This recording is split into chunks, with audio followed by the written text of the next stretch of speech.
Hello friends, నమస్తే. ఎలా ఉన్నారండి అందరూ? Welcome back to Tulas kitchen. ఈరోజు మన వీడియోలో పిల్లల ఫేవరెట్ చీజ్ లింక్స్ని ఎలా ప్రిపేర్ చేసుకోవాలో చూద్దామండి.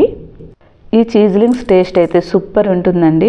ఒక్కసారి మీరు చేస్తే మళ్ళా చేయమని అడుగుతారు. బయట కొంటే వీటి కాస్ట్ కొంచెం ఎక్కువగానే ఉంటుందండి. అలా కాకుండా ఇంట్లోనే ఈజీగా చేసేసుకోవచ్చు. ఇవి చాలా క్రిస్పీగా కరకరలాడుతూ వేళ్ళతో నొక్కితే చాలు పౌడర్ అయిపోతాయండి. అంత గుల్లగా వస్తాయి. మీరు తప్పకుండా ట్రై చేయండి. ఫస్ట్ ఒక మిక్సింగ్ బౌల్ తీసుకొని దాంట్లో 1 కప్పు మైదా పిండి వేసుకోండి. బయట కొనేవి ఏ టేస్ట్లో ఉంటాయో సేమ్ టేస్ట్ కోసం నేను మైదా పిండి వాడానండి. మీకు కావాలంటే గోధుమ పిండి కూడా వాడుకోవచ్చు. ఇప్పుడు దీంట్లో 1/2 టీ స్పూన్ కంటే కొంచెం తక్కువగా సాల్ట్ వేసుకోండి. అలాగే చిటికెడు బేకింగ్ సోడా కూడా వేసుకోండి. పిండిని ఒకసారి ఇలా మిక్స్ చేసుకోండి. ఇప్పుడు దీంట్లో 1 టేబుల్ స్పూన్ బటర్ వేసుకోండి. నేను ఇంట్లో ప్రిపేర్ చేసుకున్న వెన్న ఉంటే వేసుకున్నానండి. ఇలా మీరు వెన్న వేసుకోవచ్చు, లేదంటే బటర్ కానీ లేదంటే నెయ్యి కానీ వేసుకోవచ్చు. అలాగే మనకి మార్కెట్లో చీజ్ దొరుకుతుంది కదండి, దాన్ని 1 క్యూబ్ తురుముకుని వేసుకోవాలి. ఇలా చీజ్ క్యూబ్ కానీ లేదంటే చీజ్ స్లైసెస్ ఉంటాయి కదండి, దాన్నైనా చిన్న చిన్న ముక్కలుగా చేసుకొని వేసుకోవచ్చు.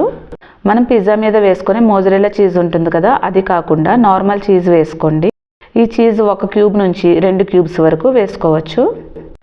ఇలా చీజ్ మొత్తం తురుముకున్నాక మనం వేసుకున్న బటర్ అలానే చీజ్ మొత్తం పిండికి పెట్టేటట్టు కలుపుకోవాలి. బటర్ అలానే చీజ్ పిండిలో మొత్తం కలిసిపోయి పిండిలా పొడిలాడే వరకు కలుపుకోవాలి. ఈ పిండిని కలుపుకోవడానికి వాటర్ కాకుండా పాలు వేసుకొని కలుపుకోవాలి.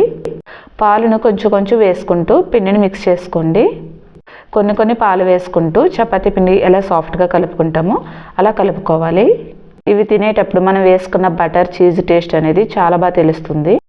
ఇలా సాఫ్ట్గా కలుపుకున్నాక మూత పెట్టుకొని 10 to 15 మినిట్స్ పాటు పక్కన పెట్టుకోండి. 10 మినిట్స్ తర్వాత మూత తీసుకొని పిండిని మరలా 2 మినిట్స్ పాటు మర్దన చేసుకోండి. ఇలా చేసుకుంటే పిండి ఇంకా సాఫ్ట్ అవుతుంది. ఇప్పుడు దీనిని ఇలా 2 భాగాలుగా చేసుకోండి. ఇప్పుడు దీనిని చపాతీ పీటపై కానీ లేదంటే ఇలా టేబుల్పై కానీ లేదంటే కౌంటర్ టాప్ ఉంటుంది కదండి, దానిపై కానీ వేసుకొని పలచగా చపాతీలా చేసుకోవాలి. కొంచెం పిండి చల్లుకొని మీకు ఎంత వీలైతే అంత పలచగా చేసుకోవడానికి ట్రై చేయండి. ఎంత పలచగా చేసుకుంటే చీజ్ లింక్స్ అనేవి అంత క్రిస్పీగా ఫ్లఫీగా వస్తాయి. చపాతీ పీట మీద కంటే ఇటువంటి పెద్ద సర్ఫేస్ ఉన్న దాని మీద చేసుకుంటే తక్కువ టైంలో చేసేసుకోవచ్చు. చూసారు కదండి, ఇలా పలుచటి పొరలా చేసుకోవాలి. ఇప్పుడు దీనిని నైఫ్తో కానీ లేదంటే ఇలా పిజ్జా కట్టర్తో కానీ 4 సైడ్స్ ఉన్న ఎడ్జెస్ని కట్ చేసేసుకోవాలి. ఈ కట్ చేసుకున్న ముక్కలు ఉన్నాయి కదండి, వీటిని లాస్ట్లో ఫ్రై చేసేసుకోవచ్చు, లేదంటే మళ్ళీ చపాతీలా చేసుకొని కట్ చేసుకొని వేసుకోవచ్చు. ఇప్పుడు దీనిని నిలువుగా సన్నగా కట్ చేసుకోండి. మనం మొత్తం గోధుమపిండితో చేసుకుంటే ఇంత పలుచగా రావండి. అలాగే టేస్ట్ కూడా సేమ్ బయట కొన్న టేస్ట్ అయితే రాదు. అందుకనే సగం గోధుమ పిండి సగం మైదా పిండి వేసుకొని చేసుకోండి. టేస్ట్ చాలా బాగుంటుంది. ఇప్పుడు వీటిని అడ్డంగా ఇలా చిన్న స్క్వేర్ షేప్ వచ్చేటట్టు కట్ చేసుకోండి. ఇవి ఈజీగానే ఊడొచ్చేస్తాయండి. అట్ల కడతో కానీ లేదంటే చాకుతో కానీ నెమ్మదిగా ఇలా తీసుకోవాలి.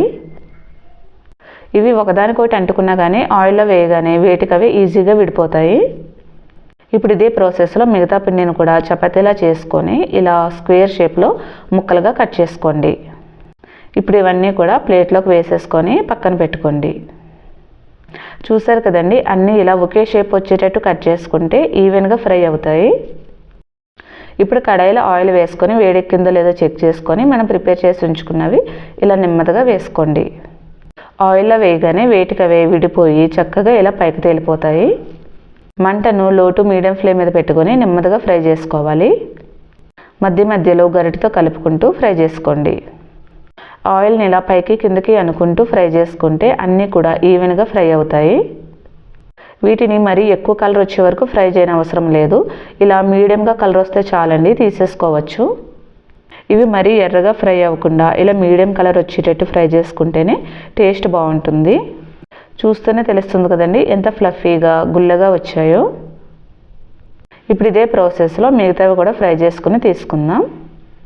ఆయిల్లో వేసిన వెంటనే గరిటెతో కలపకుండా 1 మినిట్ పాటు వదిలేసి అప్పుడు గరిటెతో కలుపుకుంటూ ఫ్రై చేసుకోండి. సో చూసారు కదండి, కరకరలాడే క్రిస్పీ చీజ్ లింక్స్ రెడీ అయిపోయినాయి. వీటి టేస్ట్ అయితే చాలా బాగుంటుందండి. చిన్నపిల్లలకే కాదు పెద్దవాళ్ళకు కూడా చాలా బాగా నచ్చుతాయి. ఈ వీడియో నచ్చితే ప్లీజ్ ఒక లైక్ చేయండి. ఫ్రెండ్స్కి రిలేటివ్స్కి షేర్ చేసి ఛానల్ని తప్పకుండా సబ్స్క్రైబ్ చేసుకోండి. Thank you for watching.